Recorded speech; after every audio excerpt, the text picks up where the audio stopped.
kidding. I knew you were there. John's filming me.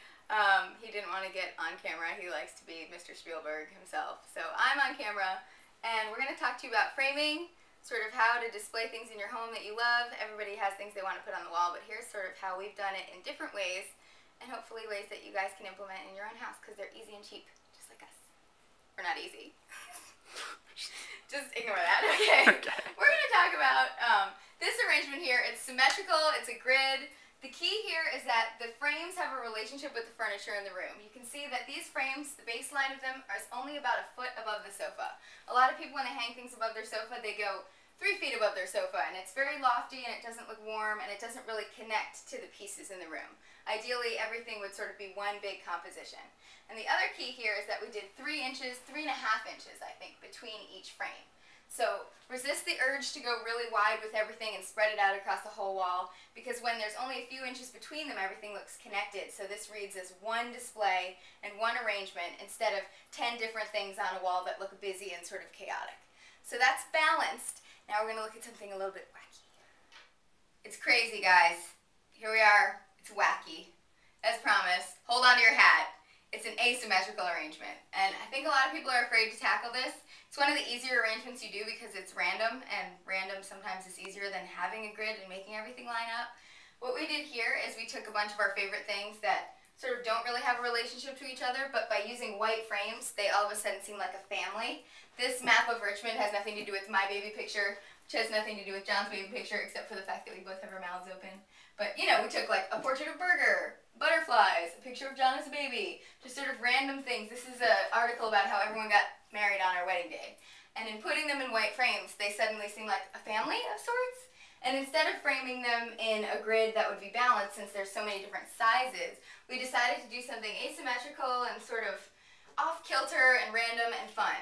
And I think a lot of people are afraid to just go and nail into their wall and try to create something like this. So what we did is we laid them out on the floor and played around with the arrangements until we liked sort of the bigger objects in the middle, sort of getting to the smaller ones around the perimeter, and we liked the shape of almost like a heart where it sort of grew out on the sides and came down to a point. But there's really no wrong or right way to do something asymmetrical as long as to your eye it looks balanced in an off-kilter kind of way. And so some people don't like to lay it on the floor because once they get it on the floor, they're afraid of putting it up on the wall. So there's a little Martha Stewart tip, which is that if you cut out pieces of craft paper or regular paper, just don't use newspaper because it'll get all over your wall, to the size of the frames. For example, this is the size of this frame, and put some blue tape on the back, painter's tape, so it doesn't hurt your wall. You can tape up all the sizes of your frames and play around with the arrangement right on the wall, and then just mark where your nail should go. You can even nail right through the paper, remove the paper, and hang your frame. So for people who want to plant it right on the wall instead of planting it on the floor, just cut out some paper, tape it together. If you've got bigger frames and it's bigger than your paper, you can tape a bunch of pieces together and make a little arrangement, and then hang everything up, and you have an asymmetrical arrangement. Here we are in the living room. We're calling this arrangement symmetrical with a twist. It is balanced in that it's a mirror image. If you drew a line down the middle, it would reflect and it would line up. But instead of it being very grid-like and very regular, this is sort of different sized frames in a symmetrical way. So you can see we have this huge frame with a huge mat, and you know, like it has a lot of presence in the middle, sort of anchoring, it's centered above the console table. So we started out very symmetrically.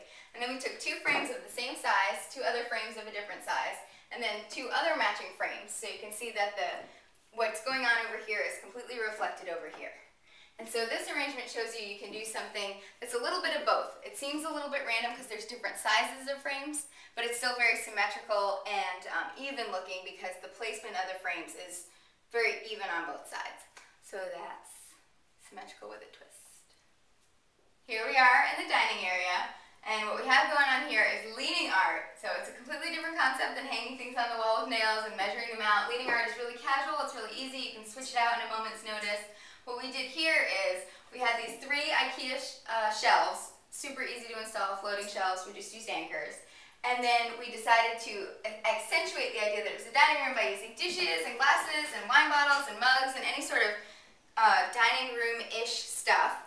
And then we used some frames to add some actual interest in art. So it doesn't matter what you frame with wedding pictures. We have keys here. This is like John's first apartment, my apartment, our first apartment together, and our first house. That was me trying to be cute to my honey. Tried to make him cry, it did not work. Anyway, we have this IKEA print, really affordable, like I said, wedding stuff, so it doesn't really matter what you frame, especially when they're leaning. It's super casual, but it's easy to do. The one tip here is if you are going to display art on shelves is to measure how big your art is before you hang the shelves. Because if you had a framed piece that was an heirloom from your grandmother that you wanted to put right here, but it was 20 inches and you mounted your shelves 18 inches apart, it wouldn't fit. So figuring out what you might display on the shelves before you hang the shelves is always a good tip. And over here we have sort of our last arrangement. This, for lack of a better definition, is what we call a flush left arrangement. Everything lines up to the left and it follows the line of the curtain. However, on the right, it's a rag right. This is a writing term. So it does not line up on the right. So this sort of ragged edge is irregular. We could have centered this and it would have been sort of a line here and a line here, but we liked this even line right here. So it's a little twist on balanced. It feels balanced because the large art anchors everything and everything is attached by just an 1.5 inch gap here, here, and here. But when you look at it and sort of study it, it's a little bit less average than just one piece hung in a centered arrangement. So if you have 3 different frames and 3 different things you want to hang, you very well could do this. So we hope it helps. Happy framing, happy hanging. And that concludes the framing tour de force that whipped through our house like a whirlwind. Was it good for you? Dinner's ready.